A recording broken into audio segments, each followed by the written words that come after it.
Hey, what's up, everybody? It is your girl Glenda, and you are back watching another episode of Whatcha Cookin Glenda. If you would like to be part of the G Squad, all you have to do is click that subscribe button. Make sure you hit the notification bell so that you're updated every time we upload a new video. Now, on to our video.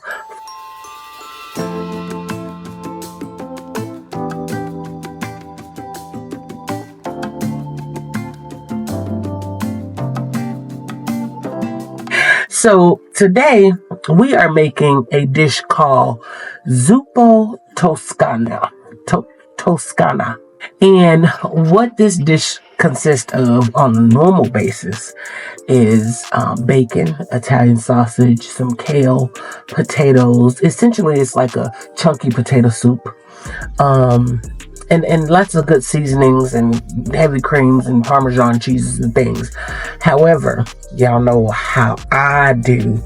I'm making my version of Zuppo Toscana. So my dish is going to, of course, have some bacon. This was like a whole thing of bacon. It's going to have turkey meat, though, instead of the mild Italian sausage.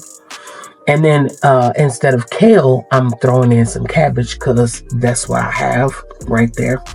I have cabbage, so we went with cabbage. And then, of course, the rest of the ingredients. And we're even going to make some little crostini breads out of... I have some baguette bread back there somewhere that we're gonna use. All right. So let's get started into a cold pot. Now, it needs to be cold because we want the bacon to render as much bacon fat as possible. And that happens when you put it in a cold pot. All right. So in the pot we go. And so for this, we're just going to cook this until it's nice and crispy. And then we're going to remove it. All right. And I do have a big pot because we're making a lot of it.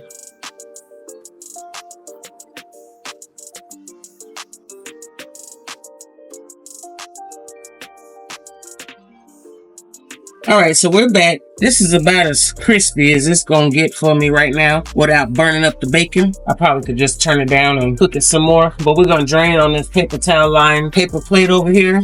In this pot, we are going to cook our turkey meat. Now, if you want to do like hamburger meat or something like that, hey, have at it. This is, again, I'm not doing it the traditional way. I'm doing it my way. So now we're going in with turkey meat, big splash. We're gonna chop this down until it's nice and crumbled up, kind of like taco meat, and we're gonna season it. All right, be right back.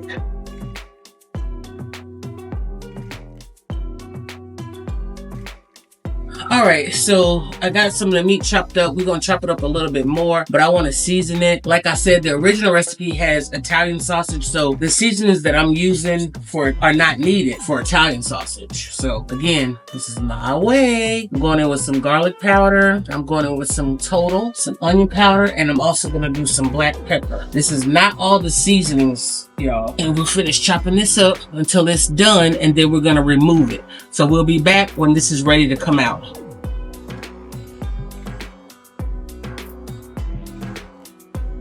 All right, y'all, so the turkey is done. We're taking it out and just putting it on a plate to the side. Curtis is doing that for me. And over here, I have some baguette bread here that we're going to make our crostinis with. And all I did was kind of angle the knife, the bread knife, and just cut it in an angle, just so because it'll be cute.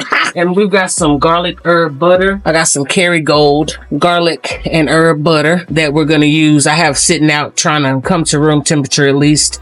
And I'm going to use that on this, on our crostini toast. All right. So we're getting ready to go into this pot with, I'm thinking a little more oil because the fat is not, we don't have a lot of fat. And I'm gonna add a little bit of olive oil, just a tad. And we're gonna go in with our onions. And we're gonna be creating some chicken broth just out of water and chicken bouillon. So give us just one moment.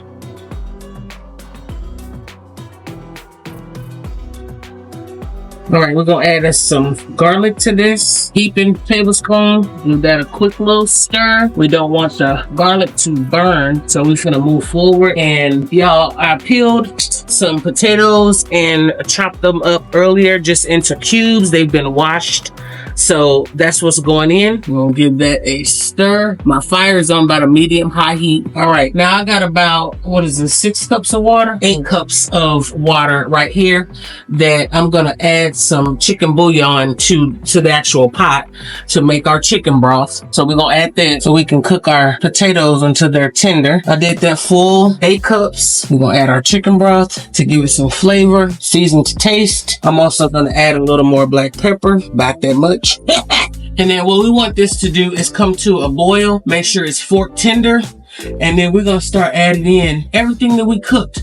So let's put a top on this so it can go ahead and come to a boil. And we'll be back to show you the fork tenderness and the next steps in adding everything back to the pot.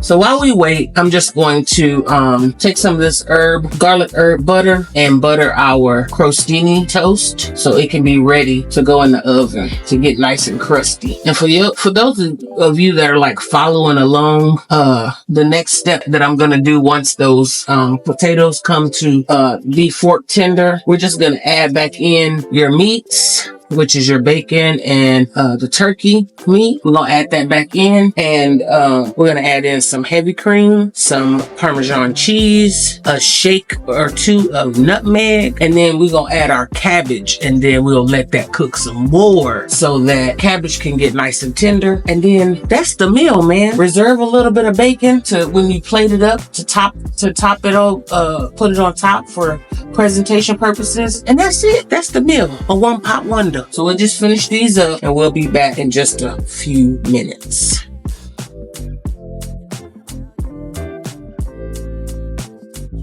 All right, y'all, so we're back. The potatoes are not quite fork tender, but I'm gonna go ahead, because I'm using cabbage instead of kale. I'm gonna go ahead and add my cabbage to this mixture so it can begin cooking as well. And I have 2 heads of cabbages. Again, cook what, your family to your family, the number that's in your family. Let's give this a stir. And by the time this cabbage gets tender, the potatoes should be tender, because they're gonna get tender and cooked down. As far as the cabbage, I mean. Goodness, Curtis. That wasn't, so this is not 2 heads of cabbage. This is 1 head of cabbage, y'all. I got another head of cabbage over here that's gonna have to get used for another meal. That's half. Oh, Lord. Nope, that's enough. What I have right here is enough cabbage. This seems like it's plenty. I'm gonna go in with some additional chicken bouillon and black pepper. We'll get that mixed and let that cook down some, and hopefully as the cabbage is cooking down, the potatoes will tenderize. Be right back in a YouTube minute.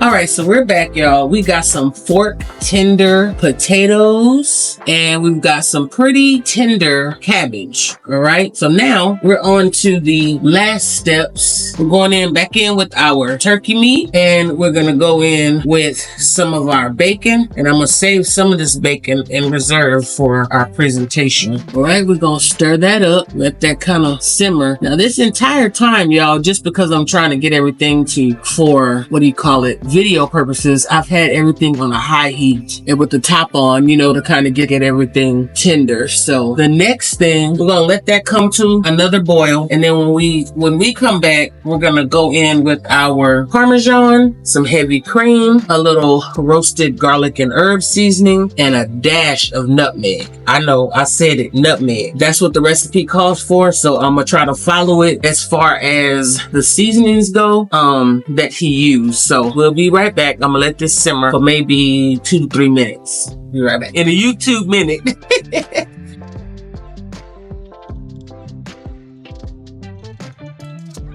All right, so let's go in with a little bit of roasted garlic and herb, that dash of nutmeg. I'm curious to know what that nutmeg is gonna do. And we're gonna do our heavy cream to thicken it up some. Let's get a stir, see what it do. Some grated parm, give it another mix. this. And then we're gonna let this simmer for a little while longer, maybe another 5 to 10 minutes. But technically, you guys, this is done. We just wanted to thicken up, and that's why we added the heavy cream, which I probably don't have enough heavy cream with all of the water that's in here, the chicken broth that's in here, but we're gonna make it do what it do. Wow, that's good. I'm just tasting a little juice. Yeah, I don't know what the nutmeg has done yet, but I can taste it back there on the back of my throat. Yeah, I can taste it. I'm gonna add a little bit more of this roasted garlic and herb seasoning. Give it one more stir, and I'm gonna let that come back to a simmer. And then we're gonna plate this up. Oh, the bacon taste, the flavors, man, it's in there. Be right back, y'all, when we plate it up.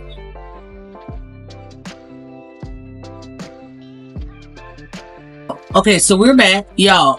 It's done. The little, I guess that's the cheese kind of floating, but look at that. It's pretty creamy. And I'm gonna tell you, it's not as creamy as I want it to be, but as far as like the thickness of it, but I don't have any more heavy cream, so we're gonna work with what we got. And I'm gonna plate this up so Curtis can try it out. All right, so we're gonna add a little bit of our bacon that we reserved, and we gotta add some parsley flakes to make it pretty. And I'm gonna dunk this crostini. Y'all see my crostinis?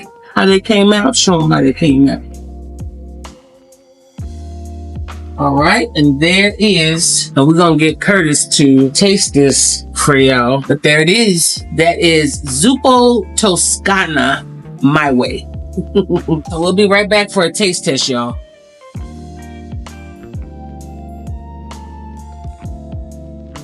All right, y'all, we back. We're gonna watch Curtis burn his mouth off. It's different on that statement. The sauce has a good flavor. The sauce? The soup. How's that? The crostini? Crusty. They want you to taste the soup, Curtis. Y'all, he don't want to burn his face off. Get you a little bit of everything. Let me see that spoonful. Let me see, can I zoom in? And there it is, y'all. Woo! Okay.